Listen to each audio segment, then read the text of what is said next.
EU has just brought forward into law a digital ID. EU's much-delayed new border control system means that non-EU nationals, including people from the UK, will have to register their fingerprints and a photo before being allowed into the bloc. If you're thinking about traveling to the UK, you're going to need one in less than 90 days. They've issued a date sometime in November. It's not a firm date just yet. So it's actually going to be 70 days from now. This is here. This is basically right now. In America, they're bringing forward something called the Real ID, which is coming into law next year.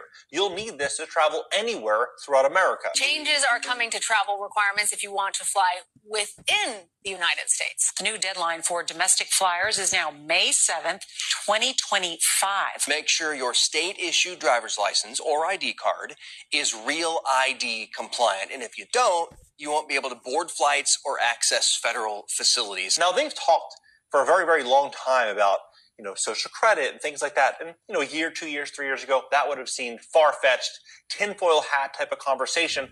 But now, it's getting a lot more real. It's getting a lot more real. A Chinese-style social credit system is coming to America. This came out May of 2024. Came out just a few months ago. Then, they kind of peppered this in a few years ago, saying America's own social credit system coming soon. Well, it's here now. It's here now. This will require most citizens of countries outside of the EU to create a digital record and register their biometric details, such as providing fingerprints and having their photo taken, which when they enter the Schengen area. This should only take a few minutes for each person to do. British travelers will need to do this on their first visit to the EU after EES is introduced. Their record will be checked on point of entry into the Schengen area, verifying either their fingerprints or photograph. So this is what's happening.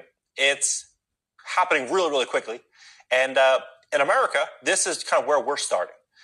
Deadline, May 5th, 2025. So, that's right around the corner. Right around the corner, May 5th, 2025. And they say that you're going to need this to basically fly anywhere domestically. Anywhere. So what's the difference between the Real ID and a standard driver's license? And they say the difference is between the Real ID and a standard driver's license is that Real ID is a more secure form of identification. Nothing is going to be more secure than a digital ID. Right? It's being solely walked in.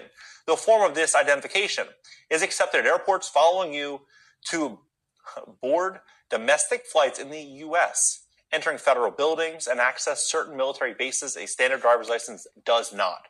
So you start to look at where this is all going, and you'll realize how fast we're moving into the direction of digital IDs. Now, what I believe is going to happen next is I believe there's going to be a good percentage of people that are going to say, you know what, I don't want this. I don't want to have a digital ID. I'm not going to do it.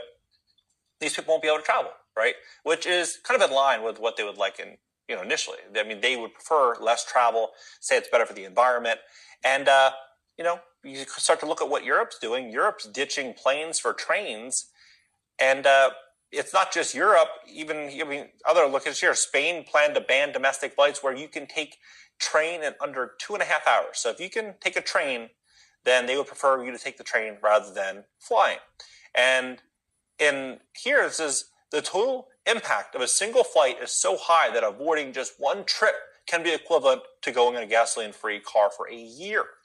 Now, what I think is likely going to happen is I believe we're going to start to see a roll-up of airlines, meaning certain airlines are going to acquire other airlines.